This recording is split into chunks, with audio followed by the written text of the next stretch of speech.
All right. Hi, everybody. This is Renee, and we are about to begin the Tuesday Tarot class. And we were just discussing things. I don't even remember what we were discussing now. But anyway, I've been reading now for over 35 years, studying for probably about 45. And so I've learned, tarot is kind of like astrology. It can be a lifelong investment as far as your wisdom, as far as your experiences. Every reading I do, I'm usually being taught, and it just doesn't stop. Nicole will be coming on here maybe a little bit later. Now she's been with me for about 20 years, and my first class and this class looks entirely different. And so, I'm a perpetual learner. I'm a perpetual student. I will never, ever, ever stop learning and adding to my wisdom. And so that's something that you can count on with me. So we were talking about the Fool. The Fool is 0, and it represents God in the deck. God experiencing all the shades, hues, colors, shadows, and experiences of the human through human life. And so the Fool is 0. And the next card you need to have is the Magician. The Magician is number 1. As far as I'm concerned, he is the most powerful card in the deck because he creates his experience. Number 2 is the High Priestess. She's number 2 and she rules all 2s. The Magician rules the aces and 10s. And the High Priestess, now she deals with intuition. Number 3 is the Empress. She is mother and she is pregnant on most cards. Number 4 is the Emperor. He deals with father issues, male issues, authority issues. Number 5 is the Hierophant, and he rules the nastiest cards in the deck, and that's the 5s. Those who know me, they know I have a naughty saying for the 5s. I call them fuck up your life 5s because that's what they do, but they are ruled by God's card, which is the Hierophant or the High Priest. The Lovers is next, and it's number 6. Now, this can mean a loving relationship, but it mostly means your family, your tribe, decisions, and choices. And number 7 is the Chariot. It is how you make yourself how you make your way in the world. He is considered a victory card. He's number 6. All right, so that was your first octave, which we're going to go over all of them here in a more of an intensive manner. But I wanted to make sure that you had each of them laid out. The first 7 cards is octave 1. Octave 1 has to do with the archetypes of man. That means our personalities. The octave 2, which is strength through the Temperance card, has to do with the challenges of mankind and what we have to go through, consequences. Octave 3 is the Devil through the world, and that is the transformation from the consequences into the evolution of mankind. And so the octaves are called agencies as well. It's a holder, it's a container. So the first octave holds personality of man, the second octave holds consequences of man, and the third octave holds transformation of man. And so that's how it goes. Now all of this is put in your materials. I will be sending you your YouTube class in the tarot private page and also in email. I will upload from Zoom because I don't have much memory in Zoom to hold each class there. So a friend of mine taught me how to upload, so I'm very grateful for that, because I would have had to pay like $500 to Zoom to get such an expansive memory. So she saved me a lot of money. And so now next week we are not meeting, but I am still holding a class. I will still upload a class on Tuesday for you to watch. Now, I'm also going to be sending you last year's classes, so you can watch those as well, because it's I can't say it's completely different, but you know, depending on my mood and how I'm being channeled that day, and also the questions from my students, you get different information. So you will be privy to the previous classes as well. Now, those of you who know me know I am a stickler for protection. If you're going to work with the occult, if you are going to work with the supernatural arts, then you must promise to protect yourself. Cards are portals. It opens us up to a consciousness. Now, I don't mean to scare you, but when, let's say we pull the high priestess, we're studying the high priestess. So what you're doing is you're entering her gate. You are entering her portal of knowledge. And so she's going to teach you mysticism and numerology and astrology and numerology and all these wonderful sacred art forms you will find through her gate, High Asia. And so just know that each card is a portal to the supernatural realm. And so before you work with your card, I need you to do white light protection, which we're going to do right now. Please make it sleep. What? Yeah. Okay. Unless you ask me a question, you probably need to be on mute, because we are being recorded. All right, so I want you to rub your hands together. And I like to hold my hands up, palms up, because I can feel the white light protection coming down. Can you all hear me clearly? Okay. All right, so my sacred source is God and Jesus Christ and Archangel Michael. And so you choose whomever your sacred source is. And I want you to imagine brilliant, brilliant white silver light coming down from your source into the top of your head, your face, your neck, your shoulders, your chest, your tummy, your hips, your thighs, your calves, out the bottom of your feet, and go all the way down into the core of the earth.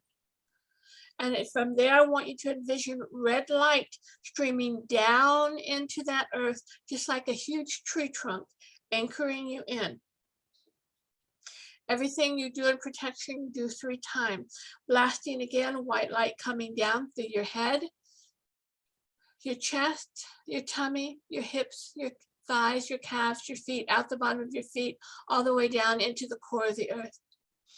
Blasting again, standing in brilliant white light, a white light column, very dense. You can't see yourself through it anymore. All the way down through your face, your body, all the way out your feet into the core of the earth. From your left shoulder forward, you're going to spin this light around you 3 times and push it out about 50 feet. All right, from there, you're going to cover with gold from the crown down to your feet, and you're going to shoot up purple flames all around you. And you know, recently I have added mirrors. So in front of those flames, I'm erecting shields of mirrors all the way around me. 3 times. And you're saying, well, isn't that a little excessive, Renee? Well, it is and it isn't. It's, you know, we'll discuss it in a minute. So after that, you always want to give thanks. So in your power, I am protected. In your light, I am connected. In your love, I am one, and I am grateful. So let it be. As you open your eyes, you should be looking through wider, brighter. You know, it actually shifts your environment as well. I do white light protection in the morning, and I do it at night before I go to bed. It strengthens your auric field coming out. You know, we have an energy field around us, and that energy field mixes with other people's energy field all day. And what the white light does, it kind of buffers you from that. It's kind of like putting your finger in a balloon. You can put your finger in a balloon and see it without busting the balloon. It's kind of how white light is. Now, things that are of a higher vibration can get in because white light is of a higher vibration. But the lower vibrational, it's a little bit harder to get through that. And the reason I'm suggesting and being very adamant right now about protection is that there is a shift in the energy and the collective forces out there. You know, obviously Ukraine is being attacked and bombed. And so we are seeing going into the collective, which is the world in your tarot, by the way. We're seeing this huge emergence into the collective of darkness and fear and anxiety. And so always when one rises, the other rises. And so there's also a great outpouring of prayer and white light going out into the world. I know Reiki people all over the world are sending out Reiki, and I know most of you with me tonight are Reiki. And my next Reiki class is April 10th. I am well known in the area for having one of the best Reiki clinics actually in the Midwest. I'm even known at the state board in Columbus. So I'm pretty, I don't want to use the word proud because I've worked very hard to make me the way I am and make my classes the way I am. Just know when you learn from me, you learn extensive knowledge that you probably won't get anyplace else. So, and the same with the tarot. You're going to be learning not only the interpretation of the card, you're also going to be learning the art, the esoteric of the card, which is astrology, numerology, herbology too. Those of you who are working with the herbal deck, which is what I use, you can use your herbs on those cards to enlighten yourself as far as health and ritual and so on. And then you will also be connecting with spirit. So your intuition and will also be developing during the class. And so I'm just very excited that you are here with me tonight. I would have to say the tarot is my #1 tool that has been, and God, responsible for my transformation in my lifetime. I was, and most of you who know me, I was not raised well. I was raised to be a white supremacist. I was also raised by a narcissist sociopath. So I had severe codependent issues.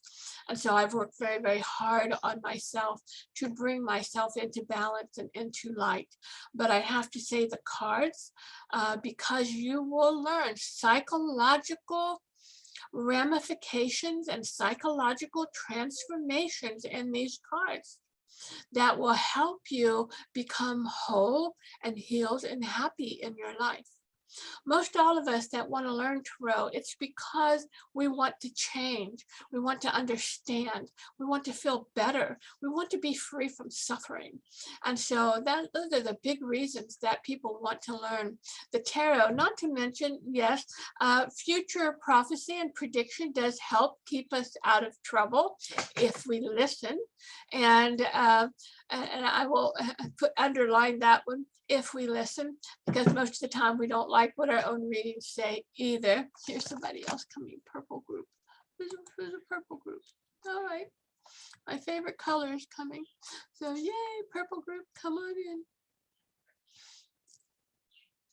All right, so I want to purple group, we just lighted ourselves. So white light yourself in the morning and at night, and I suggest you do it. Hi, how are you? I suggest you do it at night before you go to bed, because most of us astral travel. And when you astral travel, you go to the astral plane and everybody's there. Jesus is there, demons are there, folks that have died that are there, the Palladians, the ETs, everybody's on that astral plane. And so you want to make sure that you white light yourself before you go to bed. Purple group, who are you? I don't recognize you. Is that you, Lourdes? Is that you, Lourdes? Yes, it's me. Hi, I wasn't here, sorry. Okay, I've never seen you with your glasses on and your hair back. You look like a little girl. Oh, Good for you. Good for you. Okay. Well, welcome, Lourdes. Thank you so much. She's from Chicago, but I think Texas has you beat over here with Feluke. All right, now. I also, when I'm going to be doing readings, I do enchant a circle around me. And so that is on this page. It's called your sacred circle page. And you can just simply wrap a circle around you, and I shoot up purple flames there. And so, and you want to, you know, everything always gets an intention.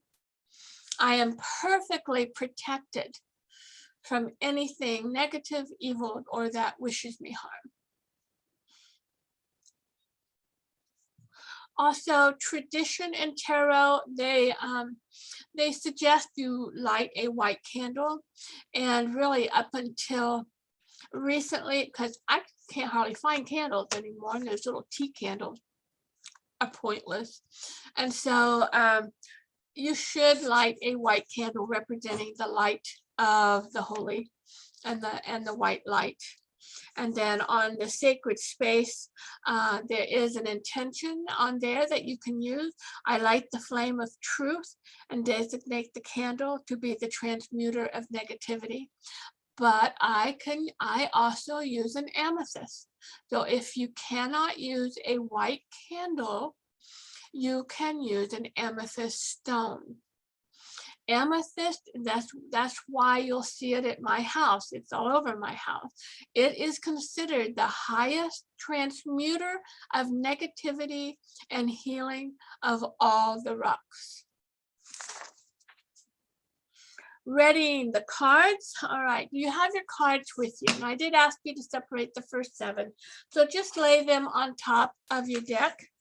And did any of you consecrate your cards before class tonight? Okay, well, we're just going to do it again just for the heck of it, so you understand, make sure that you did it right. Now, this is any card that you get, any divinity that you get, you need to consecrate them. Michelle? I can't hear you. Do you want us to have our whole entire deck or just the first 20? No, but yeah, put the first 7 on top. Okay. And then take your deck. Okay. Any tool that you use in your spiritual rituals or altars, just to set the record straight, I do not practice witchcraft, and I am not a spell caster. And so I need you to understand that from me. I am considered a hybrid. I still believe God is a creator consciousness of energy, and Jesus Christ is the flame of love and light that was sent to earth. And I use angels. So Archangel Michael is my protector. So just to let you know that, because I do know I do rituals, but I do not cast spells. So you can do rituals, just like in the Catholic Church. They light the candles, they use the incense, all that is ritual, but it's done with the highest intention of the purest energy possible. So, you know that. So you should have your cards then in your hands. So if you have a smudge stick, you should have smudged those cards. And the reason you smudged your cards, you say, well, it just come out of the box. They just got delivered. Well, you don't know where those cards were. You know, it could have been, they could have been created in a factory for child labor. You know, most of the cards come from China now. I have to buy a new deck of cards every year. My first deck I had for 25 years. I can't get them to stay, they shred, they just fall apart now. So they're made very cheaply now. And so you want to smudge and you want to consecrate to remove any kind of karma or any kind of negative creation or spell work that was given to them. I do know in certain countries that do manufacture tarot cards, they do have somebody in the factory to chant blessings and mantras all day. We don't know. We don't know how that person is. So this is, you know, you take care of your sacred tool, your rocks, your crystals, your cards, your candles, your books, whatever you use on your altar needs to all be consecrated with the highest sacred intentions. So the prayer for the intention is, in the name of the Christ light or the highest light, I ask that these cards be cleared and purified of all negative influence. And then I tap 3 times in the name of the Holy Creator, the Holy Son, the Holy Mother, and the Holy Spirit. And I am a goddess girl, so I include the goddess in all my rituals. Blessing the cards, you want to hold the cards to your third eye, and you will recite in your mind after me. I ask that the ancient truth of the ageless wisdom be accepted into my consciousness. I decree these cards to be my sacred oracle. Now, if you know Reiki or if you have symbology, you can put those into your cards. And once again, tap 3 times. And now that was blessing the card. Now you're going to dedicate the cards. I offer these cards to the sacred service of my highest soul growth. Purify my intent, thought, and consciousness. I ask to be a pure channel of the higher truth. May the divine power penetrate my higher consciousness and fill my purpose with love, truth, and wisdom. And so every deck of cards, you need to clear them, consecrate them, and dedicate them to holy service. Now, the traditional caretaking of the cards after you open them up is keeping them in a wooden box or wrapping them in a silk scarf. And so I have wooden boxes for all of my cards. And I'm kind of bad. I do leave them out on my reading table because unpacking them and putting back, it's just not worth it for me. I do too many readings. All right, so that is that. Just to give you, you can do all the research on history of the cards you want. There is really no clear time period from when the cards were created. They have found them in the tombs of the Egyptian. Of course, they were used in Paris. France was a big perpetrator of the tarot. Did you know Ben Franklin was a tarot master? And it was because of him that we won the Revolutionary War. George Washington, the Brits were marching towards Washington, all right? And it was winter, cold, bitter cold winter. And George was going to go through to Washington. And Ben, he relied on Ben's wisdom, and Ben said, no, go through the swamps and you're going to come outside of Washington behind the Brits. And when they did that, the Brits lost sight of them, and that's how we won the Revolutionary War. And so just to give you a little bit of history there, Frank was well known in the Parisian courts, and Paris was a big game player, and they loved the tarot. And then also who was, and this is how I found the tarot, was Carl Jung, the great psychologist after Freud. When I minored in psychology at UD, I studied, that's where I found Joseph Campbell and Carl Jung. And Jung was a master tarotist. And that is when I learned the psychology transformation in the cards. And so my readings are very transformational and poignant. If you ever had a reading from me, it's an hour long, and you get like 7 decks of cards. And so yeah, I really give you a in-depth story of transformation and options for yourself. And so we talked about this before. Most of us want to learn the tarot because we want to be free of suffering. We want to be able to help ourselves. When we have bad things coming, we want to be able to see it. You know, when my husband committed suicide, yes, it was in my reading 2 weeks before. I knew about it. We discussed it. And I could not stop it. You know, and God said some things are just meant to be. Now, that does not mean, I need you to understand this clearly. Just because you have bad cards in a reading, it is not set in stone. He had a choice, and that was shown. And that's what your cards will show. You usually have options.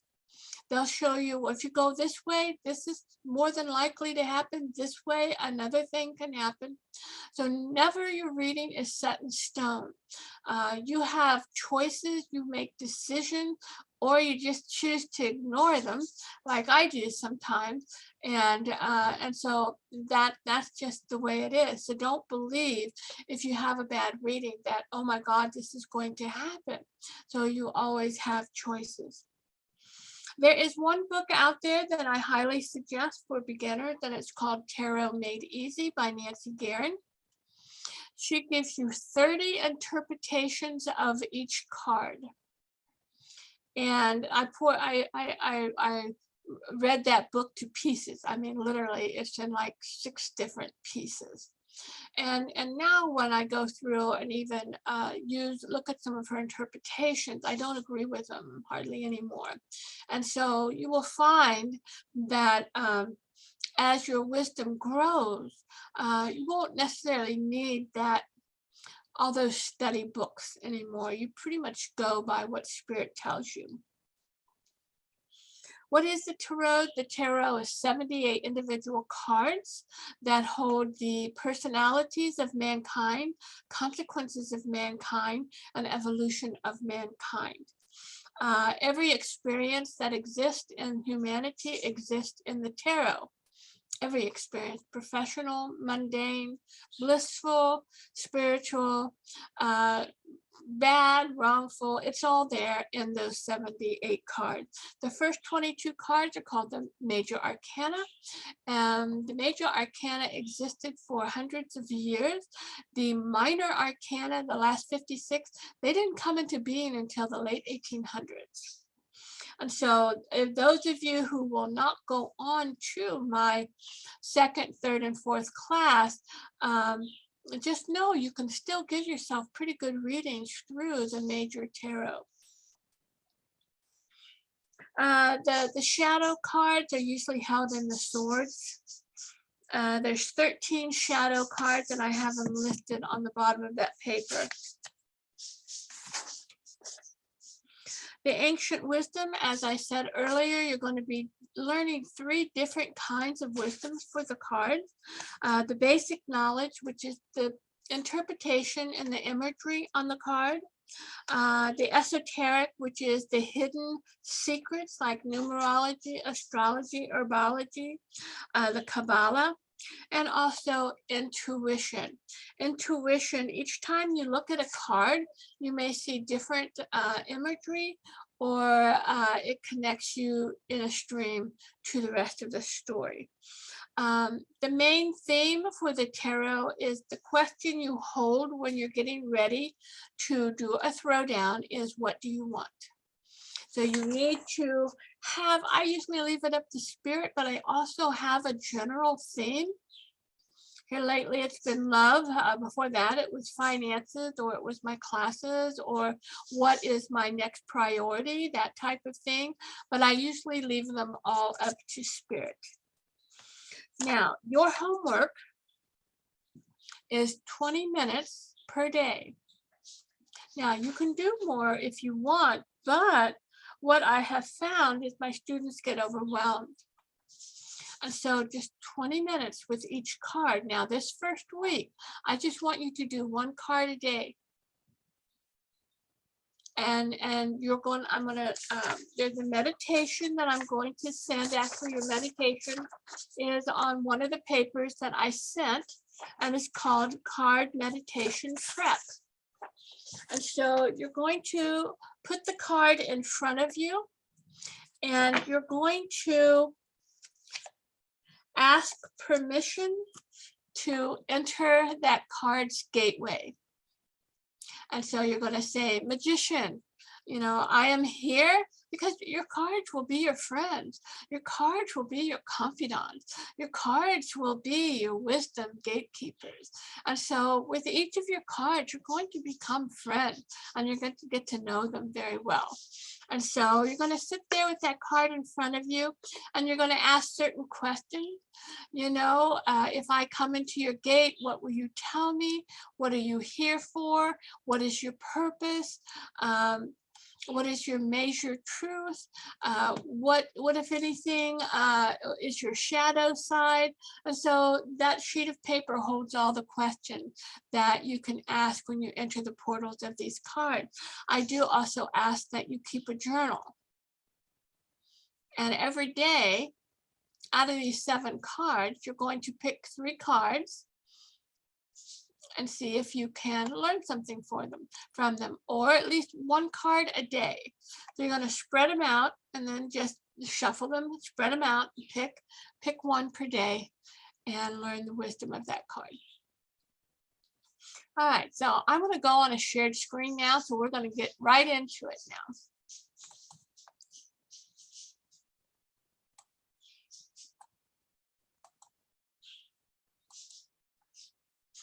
The first card is the Fool, and the card on the left is the Rider-Waite. The card on the right is the Herbal deck. So I tried to use both of them because I don't know what my students have. I personally use the Herbal deck because I am an herbologist, but I happen to like the colors on it better. When you get the Fool in your reading, that is God. God is first, and it's like a newborn baby. You know nothing. You know nothing. And so even, you know, say, well, okay, at 50 years old, I do know something, Renee. How can I possibly be a fool anymore? Well, it can still be a different experience that you've never experienced before. And so that's where the Fool comes in. It'll be, even if it's about work, even if it's about love or something mundane, I got the hiccups. The Fool will tell you, you know nothing about this. This is going to give you a very unique experience. I got to drink some.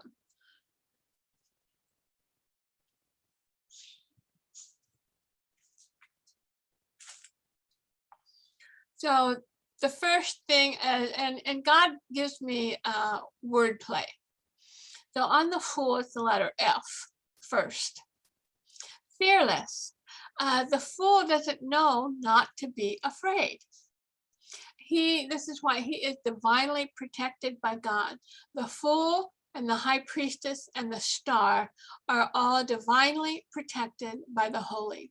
So if you get the Fool in your reading, it's going to tell you, you need to allow this experience, but you are going to be okay, and you are being protected.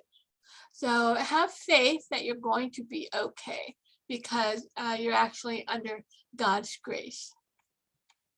fun. The Fool is fun and playful and curious.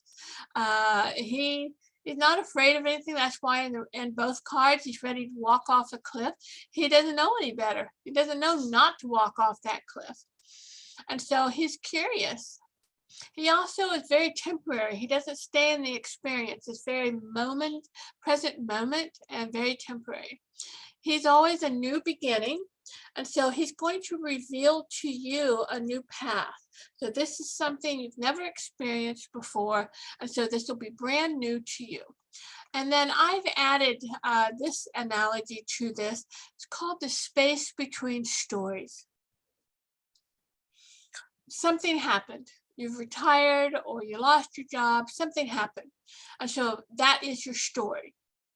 But you know you don't want to stay in that story, but you're not too sure what the new story is going to be. And so he is that pause. He is the pause between stories. When the old story is leaving and the new story has yet to be created. So when you get the Fool in your reading, just know that to allow the experience and don't be afraid of it, but you're going to learn something. You're going to learn something new about yourself, about the situation, perhaps about that person, but it's definitely going to be a new situation. All right, the next one is the Magician. And the Magician is one of my favorite cards. I do consider him to be the most powerful in the deck. And as you can see, he has one hand up and one hand down. And so he is in alignment with the holy consciousness, heaven on earth, thy will to my will. And so he does rely on spiritual authority to guide him. When a magician does not, and he insists that his will be done, and he is acting out of ego, that's when the magician becomes what I call a gray magician. He still operates in the light, but he may operate out of self-ego. Now, the Magician inspiration enters through our crown. So once again, Spirit is using the C's here for the Magician. He is the crown. He is the receiver of truth. He's a co-creator. So he works with his guides and God. He is self-conscious. So from the Fool, which is no conscious, Magician now is self-aware. So the great I am is born. And so the Fool puts his hand in a fire and the Magician goes, oh, hot fire, won't do that again. And so he now begins to gather knowledge and wisdom. He is the connector between heaven and earth. He's the mediator. So he is in alignment for his higher truth. He's in communion. So he listens. He's in meditation. He spends time in nature. So he connects to the highest guidance. He's creative. So he uses ritual and he uses the aces and sacred tools to create his world. Communicator. Whenever he shows up in the reading, he is going to tell you something. And so what he tells you is the name of the new manifesting that is coming. And so he is called the Namer. That is his ancient name. It wasn't the Magician. He was called the Namer. He also sits in ceremony, so he does sacred ritual, he does manifesting, he creates vision boards, so he practices the law of attraction. So that is his superpower. His superpower is the law of attraction.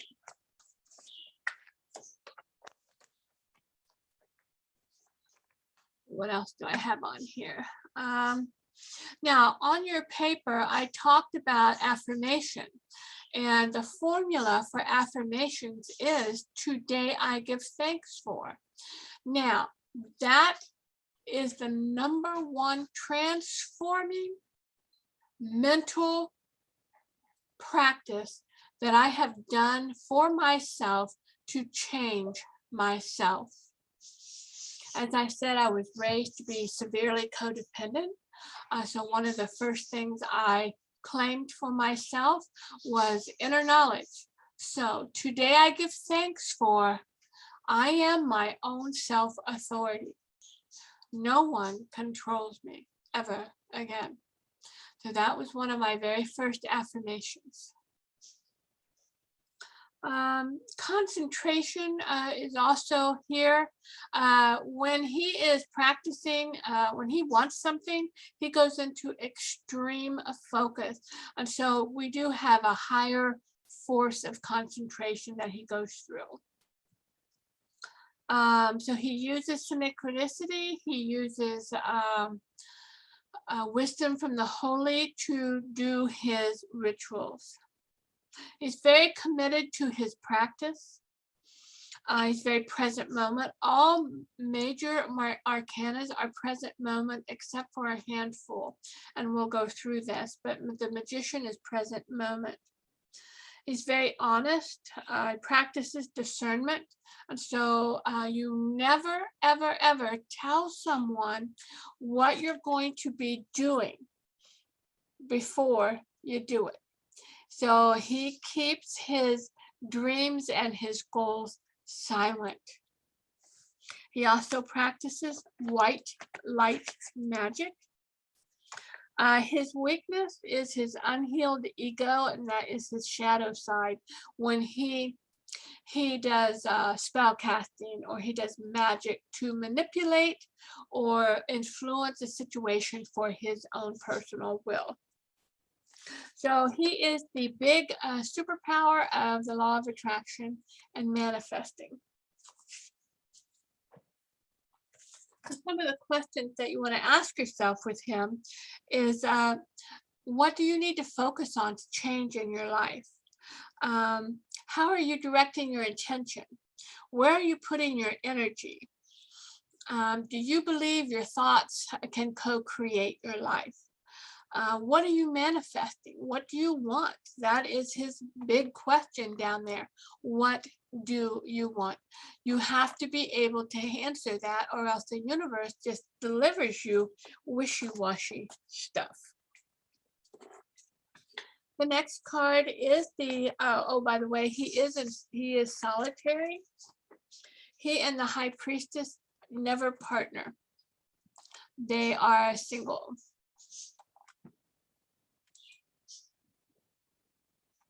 The high priestess is next. She's also one of my favorites. Just as the magician, you enter through the crown for the co-creation. She rules the third eye, so she's the third eye chakra. She is now he was the mind and mental. She is emotion, and she's the feeler. So she feels and she reveals. So this is her superpower.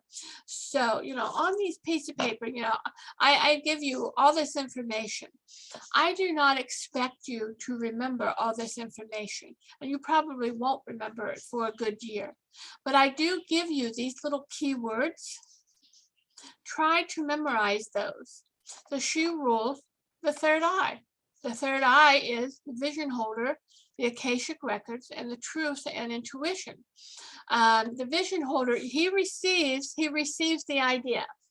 All right, so he receives apple. She says, apple. We could have a Granny Smith, or we could have a Jonathan, or we could have apple pie, or an apple dumpling. So she takes it and she's going to create the vision for it. She is the teacher. She is not mothering. She teaches. She shares her wisdom. In that regard, I am considered the high priestess, and I have been most all my life. Even though I had a daughter, she will tell you firmly, you know, yes, I am a love bug, but I also teach constantly. And so this is your high priestess. Okay.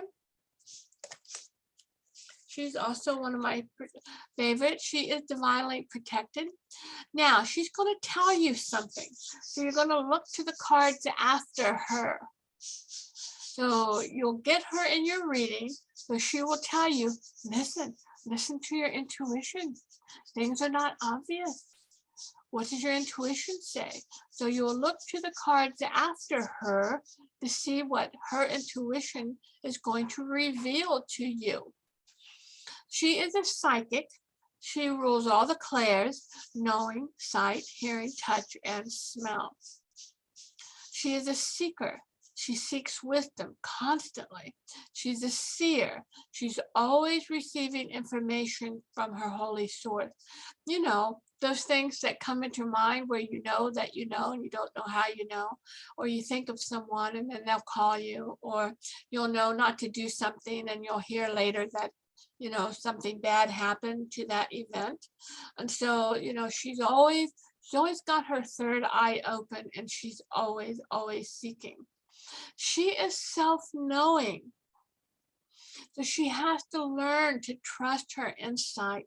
And so this is where a lot of my students, you know, and even myself, always question your source. You never ask a source, what do you believe in? Do you believe in God, or you believe in the darkness? It's gonna lie. But this is what you ask. You ask, whom do you serve? Now, all beings believe in God, but whom do you serve will give you the correct answer. And so, you know, she's the voice. You'll hear the voice that whispers to her. And so you always want to question that voice. She is, whereas the magician was the self-conscious, she is the subconscious, which is intuition. She is single, like the magician. She partners for ritual or pleasure only. You don't have to be a nun, but most of the time she does not marry. She's too independent. She's too busy with her receiving and her work to be married. And so her main superpower question is, what do you need to know? And many times you'll be in a situation where you know you don't have all the facts, you know you don't have all the answers, but she's the one that you're going to turn to give you the answers. All right, and then any questions so far? All right, how are we doing? You getting it? The first 7 are actually pretty easy. All right, now, when the high priestess and the magician partner, they become the empress and the emperor. On your cards, the empress is always pregnant. She is your wife, mother, grandmother, mother role, or female authority. She usually is not thin. So she's plump because she's, well, pregnant. Just like all mothers, she gathers people, she gathers children. That includes family, friends, and social activities. She's a giver. She gives kindness, caring, comfort, and nurturing. And so when you get her in a reading, she's telling you, are you taking your vitamins? Are you eating properly? Is it time you do some self-care? You need to clean that bedroom. Look at those nails. When are you going to polish your toenails? When are you going to shave your legs? All right, that will be the empress. She's very generous. So she's the giver. She's abundantly giving. So when you get her in a reading, whatever thought you are thinking when you throw down your spread, she's going to enhance that. She's going to magnify that. She's going to develop that. She gives birth to that. So she expands whatever you're seeking. She gains, she expands whatever she's nurturing. She nurtures, she gives care, attention, and comfort. She has mothering qualities. For instance, a lot of times when you get her in a reading, you know, it could trigger you or your person's mother issues. All right.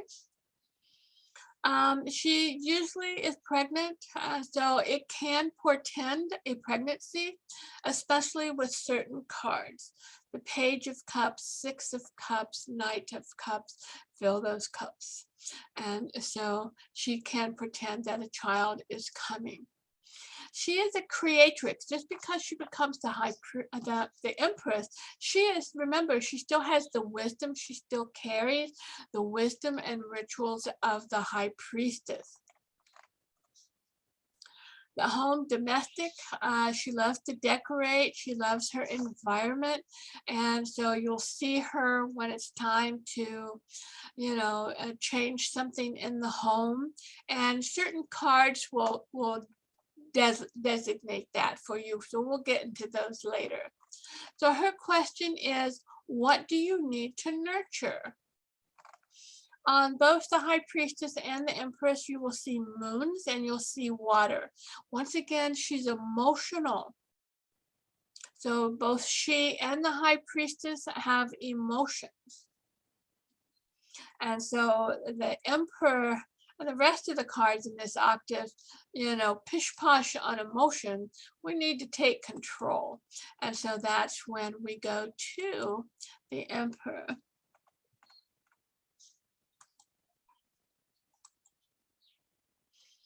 The Emperor, he is married. He is the magician who's gotten married.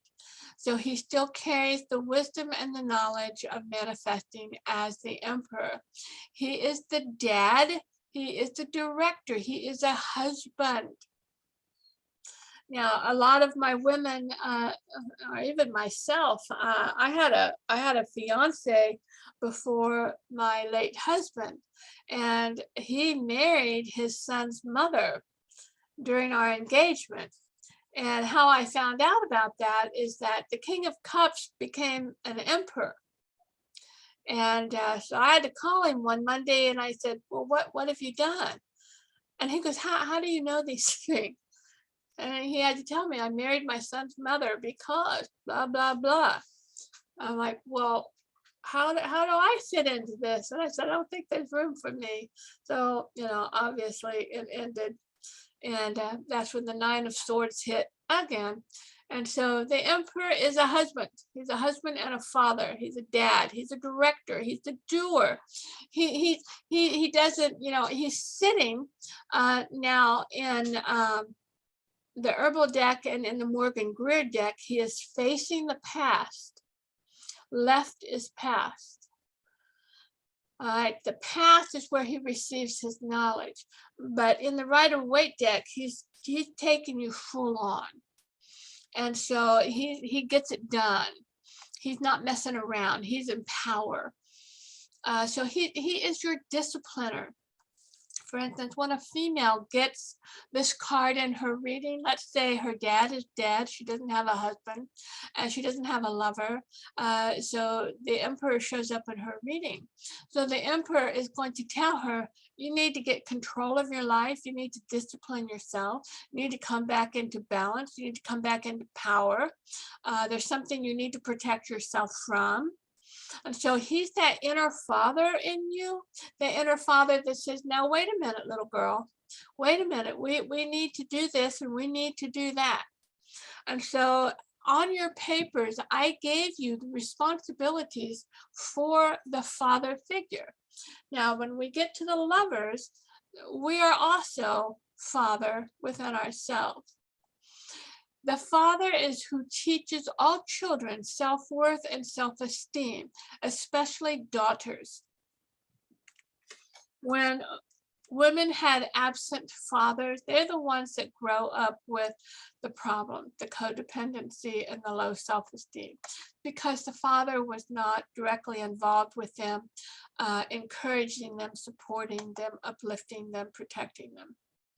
He's a big one on boundaries. That's why his hand is on the sword. He rules with his anka, but also one hand is on the sword. I rule with God. However, I'll defend my territory. He, you know, like I said, the high priestess and the empress is emotion. He now brings order, reason, power, the mental. The heck with emotion. We've had enough of emotion. We need to come to grips here. So he disciplines. He creates the foundation. He is the control. He tells you to get control of your life. Very practical, very mundane. He's protecting and he rules your finances. So his main superpower is what are the four corner or priorities of your foundation of life. His symbol is the square. And so you're always, and he rules the fours. So you're going to be dealing with your foundation. What are the four corners of your life? For instance, mine is God, health, spirit, and finances. And so those are the four things in my life I must keep in balance and I must keep in control. And so these are part of the principles of fathering yourself that you will need as a female, whether you are partnered or not. We just can't be living willy-nilly as a balloon goes through the wind. We have to have groundedness. He teaches, see, the high priestess and the empress were up here. He says, okay, now we need to come down to the foundation. Are you safe? Can you take care of yourself? Can you stand on your own? So he's going to get real with you and he's going to make sure that no matter what you do, you launch from a strong, stable, secure foundation. He's quite serious. From the mundane, then we go back up to the high priest. The high priest is God in the reading. Now, there's several cards that can mean God in the reading. The sun is also God in the reading. Hangman is God in the reading. But this he rules church, he rules tradition, he rules spiritual gatherings. And he's called the Hierophant or the High Priest. And his ancient name was the Voice. So this is the voice of consciousness. This is the voice of morality. This is the voice that you hear that says, wait a minute, you just told a lie. Wait a minute, you know you shouldn't be gossiping like this. Wait a minute, you haven't prayed today. You know, so he's that voice of that reckoning, the voice that keeps you balanced. So he is the spiritual nature. And so the first thing you need to come to a clear consciousness about is, what is your God source? What is it? Is it an entity? Is it a deity? Is it, for me, it's energy. It's the highest vibrational energy that can exist in our dimensional reality here. He represents church and fundamentalism, but he can also represent spiritual gatherings of like Wiccan or Druidism, things like that. He is the spiritual truth, and so he deals with spiritual laws. And so a law, for example, is the law of attraction. What you put out comes back. The spiritual voice, he's going to be that inner consciousness or the higher voice of truth and wisdom. He is the self-critic, so he seeks to judge and punish. You know, you can lie, but it's that higher truth that knows your ego knows it lied. And so now the ego will seek to punish the inner child. The inner child that doesn't know any better and chooses to lie and chooses to have its way.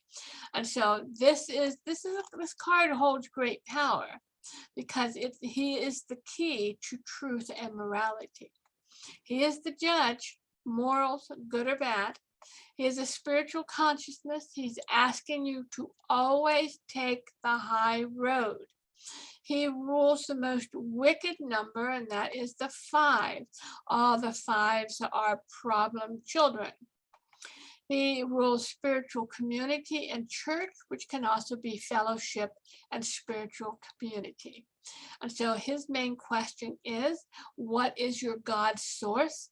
And I will have to add here, what higher truth do you need to listen to?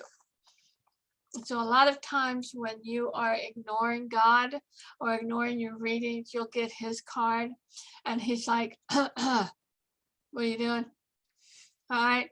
And so he's that little voice that's gonna go, oh crap. All right.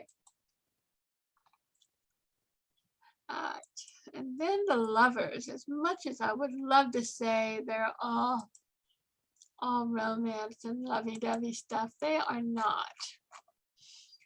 They're only romance when you get the 2 of Cups. So we'll put that out there. The Lovers, the ancient name was the choice. The choice of opposites, vice or virtue. And so usually with the Lovers, you are getting a third. So it's kind of a triad or a tryst. One of those are going to have to go. And so you'll get this a lot, you know, for instance, if you're married or you're in a relationship and you start seeing somebody else. You're going to have to choose now which of these people are going to stay and which are going to go. They are also companions. These can also be your family and your best friends, your kindred spirits. Self-authority. Now, this is one of the biggest transformational cards in the deck. Once you are victorious of your inner authority, you will never be codependent ever again, and you will never seek influence on the outside as to your direction or your value or your worth. And we'll get into this a little later. The self-authority is becoming your own parent to yourself. In Carl Jungian philosophy, we are 6 personalities. We are father, hunter, warrior. We are goddess, mother, warrioress. The father is the discipline. He's going to tell you, take good care of yourself, protect yourself, get a good foundation, do what you need to control your life. The hunter, he goes, well, we need a job. So he's going to send the hunter out to procure anything that he needs in his life. Remember, all these are in you. So when you need a job, you're going to get the resume out, you're going to go on LinkedIn, you're going to start networking. That's what the hunter does. And the warrior says, whoa, we need to protect the kingdom, okay? Protect ourselves, protect our money, make sure we're safe. The goddess receives from the holy. The mother says, okay, you need to eat right, clean your bedroom, you know, you need to give, you need to quit thinking so much about self and be more empathetic. And the warrior holds the boundaries. No one disrespects the goddess. All right. And so all of us carry 6 personalities. And so when we partner with other people or when we have friends with other people, all those 6 personalities come to play. But within the own human psyche, these 6 personalities will be dominant from time to time. When you become your own inner parents and quit seeking authority on the outside of yourself, then you now are sovereign. You are in control of your life and you have inner authority of your life. And you no longer allow influence or control in your life that will create manipulation or codependency. True love, the Lovers can be true love, but only if you get these cards, the 2 of Cups, 6 of Cups, that type of thing. It can be family and friends. And then the question here is, do you want a relationship? And then what kind of relationship do you want? And or who are your tribe? Many of us have come from bad parenting or neglectful family. And so it's very important that we become our own authority, and then we kind of create our own tribe. I know most of you know that I am completely without blood family. I have no one, no longer my daughter either. So I have been absolutely shunned and made independent from my birth family. My mother had 16 brothers and sisters, and my father had 4. I see no one. I was raised by white supremacists, and so in 1980, I made my separation. So for 40 years, I have been without my family. And then my daughter has also chosen to go a dark road, and so she has removed me from her life. So I no longer have blood family, but you know, as you can see on my pages, you all are my family. So the lovers, you are all my lovers, and that's why I address you sometimes as my beloved, or my darling, or my sweetheart, or honey. You know, I definitely do the Empress part with you, and so because you are now my family. And so, you know, a lot of us understand we have had to leave our family, and just recently, it's kind of strange. I've had known several people who have had to make the same decision, and you know, and I asked God, why is that? And this is what he told me. He said, you are the light that stops the pattern. Usually earth angels are born into dysfunctional families. And this is what he said. He said, you are the butterfly consciousness in a cockroach mentality. And I'm like, whoa. And I go, why did you do that? He said, to stop the pattern. You'll stop the abuse. You'll stop the racism. You stop the hate. You stop whatever the dysfunctional wounded pattern is there. You stop it. So in many ways, we are the saviors of our family. And that takes us back to the high priest. And so we are sent to earth to actually save our ancestors and to break lineage curses and lineage wounds and patterns. So just know that the path of the earth angel, which most of you are, is usually not an easy one. And many times we have to make that choice, the choice to continue with the pattern or the choice to step out. And this is the kind of decisions that the lovers bring you. It's kind of heavy, you see. And the last card is the Chariot. Where are you? Huh. Oh, there it is. Now, the Chariot is the 7th card in the first octave. The 7th card in all 3 octaves are victory cards. And so the Chariot, you notice he has the similar posturing as the Emperor. So he's taken all the 7 personalities and integrated them, and he's gotten a grip and gotten his control.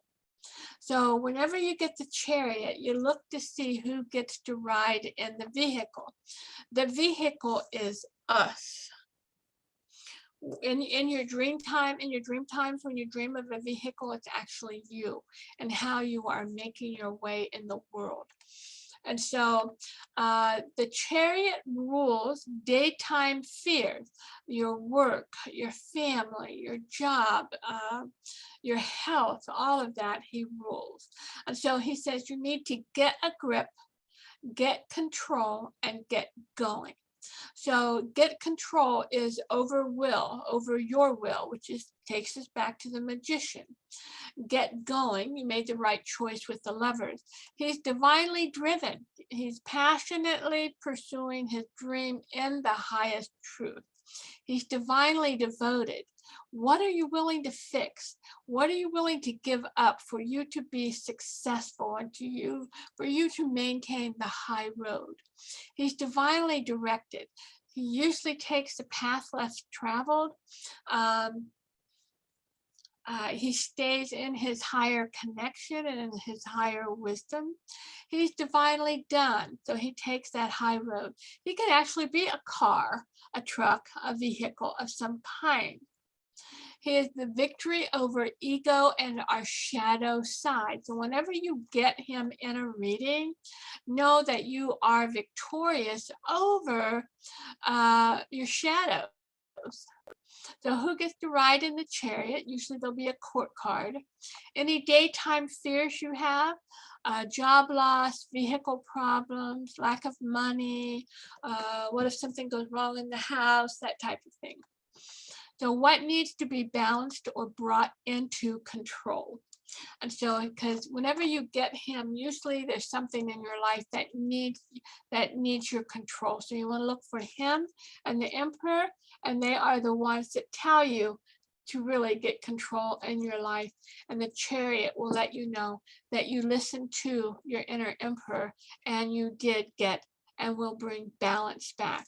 Notice in these, we have gates, the wheels on the one on the right, and the lions, sphinxes on the one on the left. Those represent gateways, and you'll have gateways in the High Priestess. She sits between two pillars, so she's a gateway. The Magician also sits between two pillars. He's a gateway. The Chariot is a gateway. And the Lovers is also a gateway. See the human beings there, they operate as gates. I'm trying to think. The Hierophant is also a gateway. And so always there will be a choice of shadow or light. Good morals or bad morals, your will or thy will. And so these cards do represent gateways. Also, the Chariot represents that you are now in self-authority. So you notice on the Rider-Waite card, under the angel wings, there is what's called a Shiva Lingam. The Shiva Lingam is the combination or the unity of the male, the divine male and female. So once the divine male and female are within, it's called sacred conjunctio. So once the divinity is in place within a person, then she honors his divine male and she honors his divine female, and they become one. So now the mind is coupled with intuition, the emotion is coupled with reason, and the doing is coupled with receiving, that type of thing. So it's all in balance and it's all in alignment. So there we have our first 7. The first 7 are pretty easy. You're like, yeah, right. Yeah, but I will tell you, they can get deep. I don't want you going deep right now. The things I want you to remember, for instance, the Fool is the first experience. You've never experienced the feeling before. Have faith and don't be afraid. You're going to be all right. The High Priestess, listen to your intuition. She has something to reveal to you that is not obvious. So she's the third eye. So you're going to have to go to that intuition. Oh, I forgot the Magician. The Magician is manifesting. That's his primary thing. So when you get him in your reading, there's something you need to work on to bring into your reality. When the Magician and High Priestess get married, she becomes the Empress, which is a married woman who is fertile. So she expands whatever idea is there. And then the Emperor takes all that emotion and he gives the kingdom control. So the Empress gives the Emperor a kingdom to control. And then God and higher choices are also involved through the Hierophant. The Lovers is either love, relationships, or your inner authority. Now, so how will you know which one it is? Well, the Lovers, and particularly when you get Temperance or Strength, that'll usually mean that you're working on your inner sovereignty. Okay, so I'm just giving you a few conjunctions, and that's when one card goes with another card, it means something. Those are called conjunctions. And I'll give you those off and on. And then the Chariot is, of course, is a vehicle, or you have maintained some victory and control over a situation that was challenging you. Now, this week, I want you to spend 20 minutes with each card. I want you to start a journal. And I want you to go into the card as a portal. You did receive that question on your sheet, but I think in the other classes, I actually created a audio for them to meditate with. And so basically, you're going to go into each card as if it was their world. So you're going to enter into that portal and just have conversations with them and use that intuition and see what you get. Now, along the way here, I want you to concentrate on developing your intuition. So you're going to have to meditate. You're going to have to spend some time in just silence, even if it's 5 minutes. Also, when you're doing your readings, try to carve out one little spot in which you will use to study, because energy develops over time. It's called ectoplasma. And that energy is kind of like that area that you're going to be studying will develop an influencing energy. Oh, when I sit here, I'm to work with the card.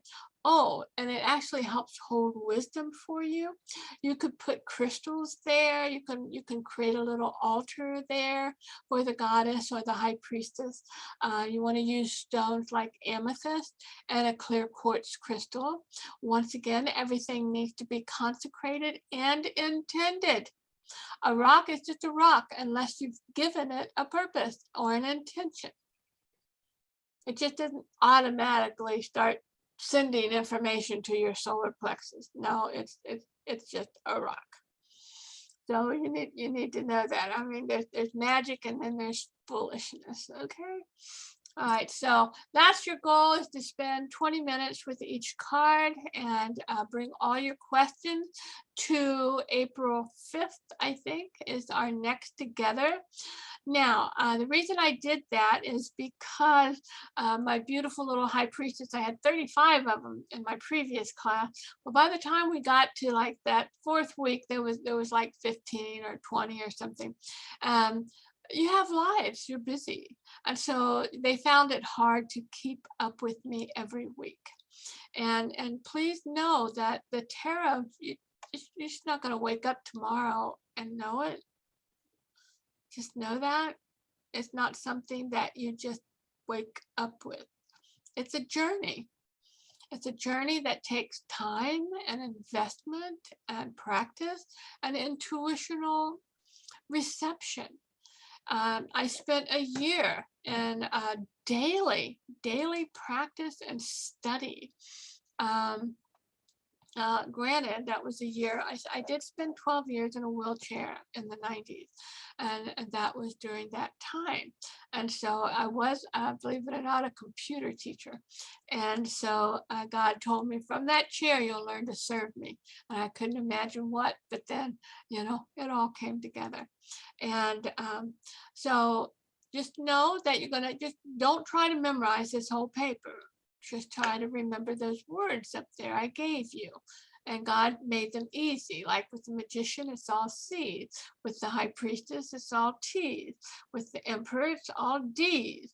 And so, that's spirit given. So they're trying to make it a little easy for you. So any questions, don't hesitate to ask. Make sure you are on my Facebook private page. I will continue to teach you from there. So thank you so much for joining me. I'm going to stop the recording.